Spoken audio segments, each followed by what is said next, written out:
जय हिंद। मैं हूं कश्यप व्यास और आप देख रहे हो कश्यप व्यास ऑफिशियल यूट्यूब चैनल।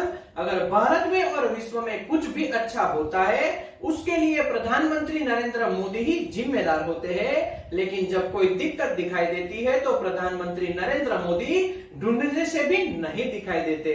भारत में पिछले 9 वर्षों से भारतीय जनता पार्टी की सरकार है और देश में प्रधानमंत्री के तौर पर नरेंद्र मोदी बने हुए हैं, लेकिन ज्यादातर केंद्रीय जांच एजेंसियों का उपयोग पिछले 9 वर्षों में विपक्ष के नेताओं को परेशान करने के लिए होता रहा है और विपक्षी पार्टी की सरकार को गिराने के लिए भी इसका उपयोग होता रहा है। लेकिन अब 9 साल के बाद देश के प्रधानमंत्री को लग रहा है कि शायद उन्होंने जो केंद्रीय जांच एजेंसियों का गलत तरीके से उपयोग किया उसका सही तरीके से भी उपयोग किया जा सकता है। यानी कि 9 साल लग गए कि प्रधानमंत्री को अब लग रहा है इसका सही से उपयोग हो सकता है। उसी को देखते हुए अब हाल के पिछले थोड़े दिनों से देश के गृह मंत्री हो या फिर प्रधानमंत्री का कोई भी मंत्रिमंडल का मंत्री हो, वह हर वक्त यही कहते रहते हैं कि सीबीआई के द्वारा जांच करवाई जाएगी, ईडी के द्वारा जांच कराई जाएगी या फिर केंद्रीय जांच एजेंसियों के द्वारा भी जांच करवाई जाएगी। अगर सही में आप देखें, अगर पिछले 9 वर्षों से इसी तरह से केंद्रीय जांच एजेंसियों का उपयोग किया गया होता तो आज भारत के लोगों को न्याय मिल चुका होता। अब हाल ही में ओडिशा में जो रेल दुर्घटना हुई और Howrah superfast express, Coromandel express और गुड्स ट्रेन के बीच में जो टकराव देखा गया उसमें अब तक तकरीबन 288 लोगों की मौत की पुष्टि हो चुकी है और 1200 से ज्यादा लोगों के घायल होने की अभी तक पुष्टि हुई है। अब आखिरकार 9 साल के बाद केंद्रीय जांच एजेंसियों का सही मायने में भारत में उपयोग हो रहा है, ऐसा आप मान सकते हो। भारत का एक खूबसूरत राज्य मणिपुर आग में झुलस रहा है, उसकी जांच के लिए भी सीबीआई को केंद्र सरकार ने बताया है और इसी तरह से ओडिशा में हुए रेल दुर्घटना की जांच भी सीबीआई को अब केंद्र सरकार के द्वारा सौंप दी गई है। यानी कि अभी केंद्र सरकार को लगा कि सही में इसका उपयोग हो सकता है। सीबीआई ने इस बालासोर रेल दुर्घटना की जांच के लिए 6 सदस्य की टीम को ओडिशा भेज दिया है। इस सीबीआई की टीम के द्वारा सबसे पहले सिग्नल से जुड़े सभी दस्तावेज रेलवे से मांगे गए। यानी आप ध्यान से समझिए, हमारे रेलवे मंत्री अश्विनी वैष्णव ने जो सिग्नल के ऊपर इशारा किया था, प्रेस कॉन्फ्रेंस में बताया था, उसी दिशा में सीबीआई ने अपनी जांच शुरू कर दी है। यानी कि सबसे पहले जांच के तरीके पर ही प्रश्न खड़े हो रहे हैं।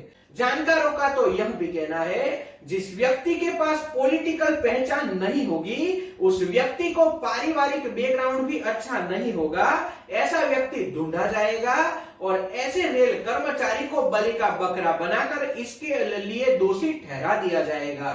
लेकिन हम इस बात की पुष्टि नहीं करते। रेलवे दुर्घटना होने के 4 दिनों के बाद सिग्नलिंग सिस्टम की जो डॉक्यूमेंट थे वह सीबीआई के द्वारा मांगे गए। यानी कि आप ऐसा भी मान सकते हो कि रेलवे के पास इतने सारे कैमरे लगे हैं कि 4 दिन के बाद भी यह डेटा निकाला जा सकता है। अब सीबीआई ने जब जांच संभाल ली है तो सबसे पहले उन्होंने रेल मंत्रालय और उड़ीसा की राज्य सरकार की सहमति मांगी और इस सहमति के आधार पर एक कंप्लेंट दर्ज कर ली गई, यानी कि प्राथमिकी दर्ज की गई है, जिसके आधार पर अब अपराधी को ढूंढा जाएगा। सीबीआई ने अपनी प्राथमिकी में भारतीय दंड संहिता की धारा 337, 338, 304A और 34 के तहत मुकदमा दाखिल किया। इसके अतिरिक्त रेलवे अधिनियम की धारा 153, 154 और 175 इसमें जोड़ी गई ताकि इस केस को मजबूती से रखा जा सके। अब यहाँ पर हम भारतीय दंड संहिता की धाराओं को इस केस में दर्ज किया गया है, वह क्या आरोप सिद्ध करती है वह थोड़ा जानते हैं। भारतीय दंड संहिता की धारा 337 दूसरे किसी व्यक्ति की सुरक्षा को खतरे में डालने और उसे चोट पहुंचाने की बात बताती है। इसी तरह से आईपीसी की धारा 338 में जीवन या व्यक्ति की सुरक्षा को खतरे में डालने का कृत्य और गंभीर चोट पहुंचाने की जो मंशा रखता है उसे दोषी ठहराती है। फिर आईपीसी की धारा 304A लापरवाही से किसी की मौत करना, यानी कि किसी व्यक्ति को इस तरह के कृत्य से उसकी मौत हो सकती है, ऐसा पता होने के बावजूद उसे ऐसा कोई कृत्य करना। और इसी तरह से आईपीसी की धारा 34 सामान्य इरादे को आगे बढ़ाने से कहीं व्यक्ति के द्वारा की गई साजिश में अपराधी को दोषी ठहराती है।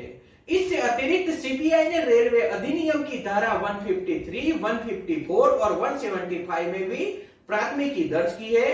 रेलवे अधिनियम की धारा 153 के तहत रेलवे में यात्रा करने वाले किसी भी व्यक्ति की सुरक्षा को खतरे में डालने का कृत्य करना।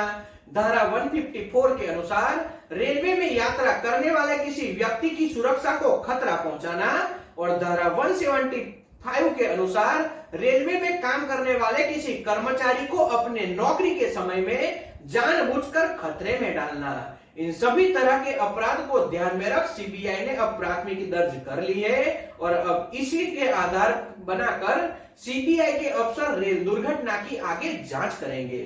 जब भारत के किसी पॉलिटिकल पार्टी के आईटी सेल के द्वारा ऐसे हादसों को देखते हुए जब हादसे की घटना से थोड़े दूरी पर कोई मंदिर का कार्य निर्माणाधीन हो और उस मंदिर को मस्जिद बताकर ऐसी दुर्घटना को मुस्लिम कम्युनिटी के साथ जोड़ने की कोशिश की जाए तो यह सबसे बड़ी दुख की बात होनी चाहिए। और इस रेल दुर्घटना में जिस मंदिर को मस्जिद बनाकर उसके ऊपर आरोप लगाने की कोशिश आईटी सेल के द्वारा और व्हाट्सएप यूनिवर्सिटी के द्वारा की गई, उस निर्माणाधीन मंदिर में इस रेल दुर्घटना में जिन लोगों को नुकसान पहुंचा था उन्हें मदद के लिए इस मंदिर के द्वारा कार्य किया गया।